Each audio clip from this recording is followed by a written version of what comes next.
this problem. Evaluate the following summation: sigma in running from 1 to m, sigma in minus 1 is running from 1 to in, sigma in minus 2 running from 1 to in minus 1, so on.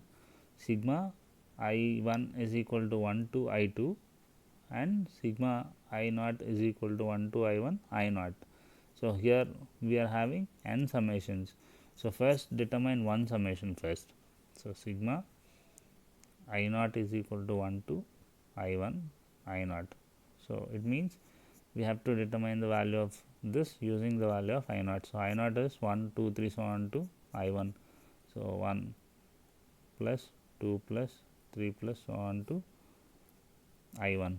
So this is I1 into I1 plus 1 by 2, because 1, 2, 3 so on to n is n into n plus 1 by 2. So this we can write as I1 plus 1 C2. This we can write it as I1 plus 1 C2. So this is I1 is equal to second summation we are looking at. So I1 is running from 1 to I2, I1 plus 1 C2. So this is 2 C2 plus 3 C2 so on to I2 plus 1 C2. So if I want to find this, so this summation we want, right? So for that what we can do is we'll use this. So this we can write as 2C2 can be written as coefficient of, so here all suffixes are 2, right? So coefficient of x square and 1 plus x whole square. If I write 1 plus x whole square, 2C2 x square I will get here 1 plus x whole cube, 3C2 x square, so on 1 plus x whole power I2 plus 1. So I2 plus 1 C2 is the coefficient of x square here. So if I want to simplify this, so this is GP, right, clearly. So the common ratio is 1 plus x. So 1 plus x whole square into 1 plus x power 1, so on 1 plus x power I2 minus 1. So this is 1 plus x square into, so a into a is 1, r power n, so 1 plus x power I2, because I2 terms are there, minus 1 by 1 plus x minus 1. So this is 1 plus x power I2 plus 2 minus 1 plus x whole square by x. So we want coefficient of x square, right? But here denominator x is there, so it means if I want x square here, I have to find x cube coefficient here.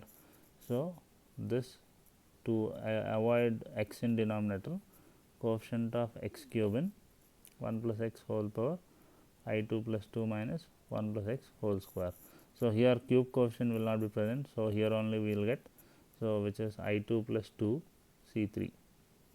Okay, let's look at the first summation. Sigma I naught equal to 1 to I1 I naught is equal to I1 plus 1 C2.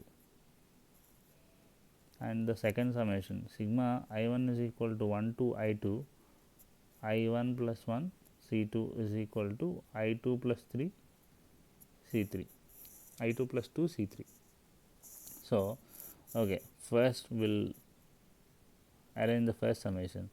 So I naught I can write as I naught C1, I naught we can write as I naught C1. So if we are writing I naught C1 summation, we are getting I1 plus 1 C2.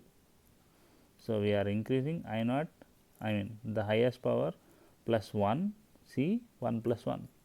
So if you see the second summation, I1 is equal to 1 to I2 I1 plus 1 C2. So now the highest term is I2, so we have to increase by 1. So if I increase by 1, I2 plus 2, because I2 plus 1 we have been increasing, so here also 1 we are adding, so C 2 plus 1. So this is I2 plus 2 C3. So similarly the third summation will be I2 is equal to 1 to I3 I2 plus 2 C3 will be I3 plus 3 C4, because we have to increase the highest by 1, and then here we have to increase by 1. So similarly, if I do all summations, the final summation is sigma in is equal to 1 to m. So for the final summation we'll get, so what we'll get here, in plus n c n plus 1, right? That is what we'll get. So the highest power here, highest term here is m. So this m plus 1 plus n, c we have to upgrade this by 1, n plus 1 plus 1. So this is m plus n plus 1 c n plus 2. So the final summation of all n summations is sigma I equal to 1 to m, in minus 1 is from 1 to in, so on. Sigma I2 is running from I1 to I3, I1 is running from 1 to I2, I0 is running from 1 to I1. I0 value is m plus n plus 1 c n plus 2.